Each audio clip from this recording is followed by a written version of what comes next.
Welcome or welcome back to my channel. My name is Aisha Shay. On this channel, you will receive financial literacy conversations. We'll also have open-ended conversations about being a wife, a friend, a foe, and everything in between. So if that's something that you want to see more of, please definitely hit that subscribe button because, baby, you will not be disappointed. Real hot girl shit. Wow.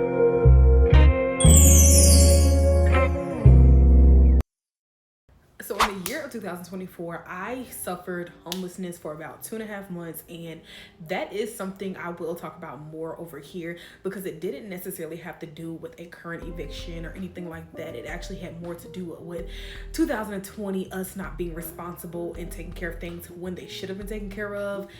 That is a whole different story that we'll talk about another day. But in the year of 2025, my plan first is to start a savings challenge. You may see saving challenges go around on the internet all the time. They have the low income saving challenges where you can save up to $50, $100, $150, $200, $500.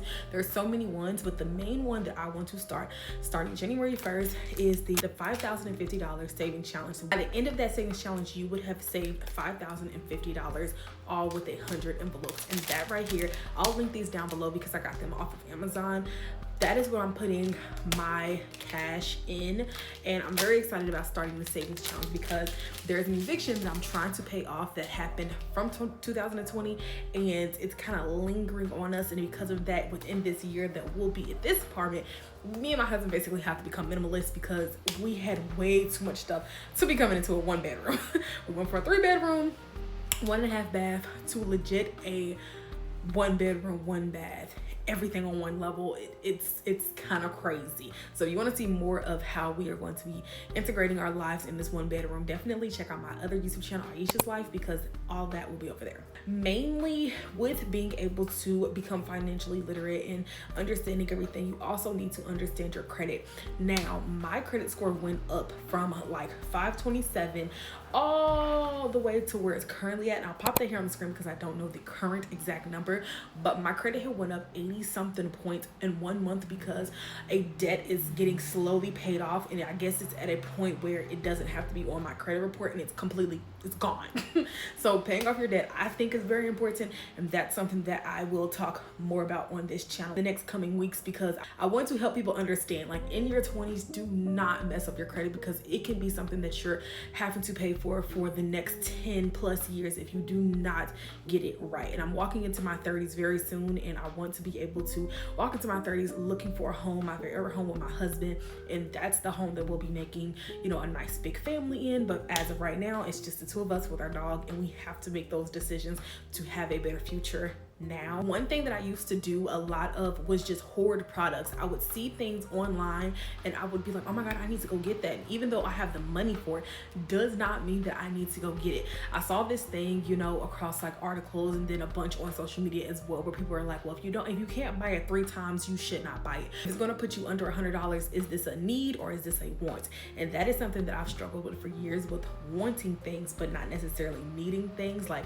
yeah, I need tissue, I need food, I need water, I need, you know, things like that for work. I need transportation getting back and forth to work. Do I need a new wig? Do I need a new outfit? Do I need a new pair of shoes? Sometimes a lot of those answers are no's. So really telling myself no and not being a brat about it, not harping on it, because at the end of the day, I'm not going to get to a savings goal if I'm always dishing out money that I do not need. Also learning that we got food at home, and that is something that I'm going to also be showing a lot more of on my Aisha's Life YouTube channel. So definitely subscribe there because things that I talk about over here, I'm going to be implementing over there on that channel so y'all can see how I'm putting my words to action. I feel like a lot of the times some people get very comfortable with just basically living paycheck to paycheck, and that's not where I want to be at all. I think the last couple of months of understanding finances and like having to make sure that we're not putting all of our money into one space, it made me look at my financials a whole different way because I had to. I see all the time that people, you know, talk about how they got to their 30s and they basically had to start all the way over because they fucked up their entire 20s, basically trying to live like they got it and they never had it. I don't want that to be me no more. Like, I ain't got it, child. I'm broke. That's one thing that I had to realize, like, I am not living to please anybody. I'm not saying that that's what I was doing, but it was definitely one of those things where I got it, I can go get it. It's never nothing, you know, too big for me. But at the same time, if that's putting me in a bad financial spot, why would I need that for my household? I had an issue with going on Klarna and then basically saying like, oh, I only have to pay $17 instead of having to pay, you know, X amount of dollars to get all of these items, when it was like, why put a bill on myself when I did not have to? Also, one thing I definitely want to show you guys how I plan on budgeting. I'm gonna sit down with my husband so we can like do a budgeting plan for the month of probably January, going into January, so that we know when our bills coming out exactly, what paychecks will be going to what, and what bills will be, you know, switched out to this. Like, I have not ever had a budget, or I've never had to just stay within a budget, and that is something that I really want to do, is stick to the budget. Back to credit real quick. So my credit score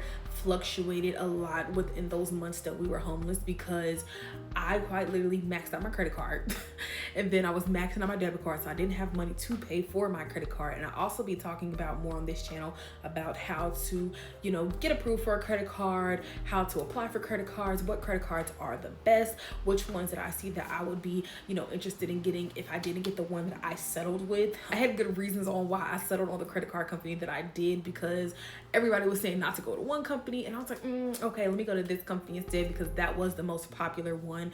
They had better rates each year, so it just made sense to go to certain credit companies. But what I will say is this channel will be full of nothing but knowledge, my failures, my achievements, all of that financially, and I also will be bringing more candid conversations over here as well, because I'm planning on becoming a better me inside and out. So if you definitely want to see more of this type of conversation over here, please definitely hit that subscribe button. I will be back next week so we can have more conversations about how I ended up homeless for 2.5 months and what exactly happened, and how I ended up getting evicted in 2020 that messed up us being able to find a nice place once we moved to the city. So definitely stay tuned for that, and thank you so much for watching, and I'll see you in my next video. Bye.